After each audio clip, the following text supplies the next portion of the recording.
কোন দেশের কোন খেলোয়াড় খেলতেছে সেই দেশের এম্বাসিটাও আমার দেশে নাই, আমার দেশের এম্বাসিও ওই দেশে নাই।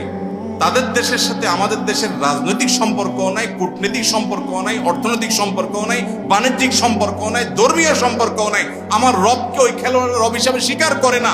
ওদের জামা কাপড়ে বিভিন্ন জায়গায় সমকামিতার প্রমোশন করার জন্য যে রংধনু আছে, সে রংধনুর আপনার বিভিন্ন সিম্বল তারা বহন করে, বিভিন্ন উল্কি তাদের শরীরে আঁকে, সিম্বলিক।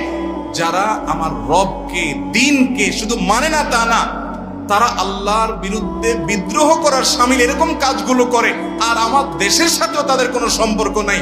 তাদের দেশের পতাকা দিয়া নিজের পয়সা টাকা খরচ করে তাদের জন্য সমর্থন করা, তাদের জন্য পতাকা উড়ানো, তাদের জন্য জার্সি কিনা, তাদের জন্য লাফালাফি করা, মাতলামি করা, উন্মাদনা করা, পাগলামি করা, ঝগড়াঝাটি করা, রাতকে রাত জেগে থাকা, এই সব কিছু করার পর আমরা মনে করতেছি, উল্টে ফেলতেছি, অনেক কিছু হয়ে যাচ্ছে, আমি অমুক দেশের সমর্থক, তমুক দেশের সমর্থক।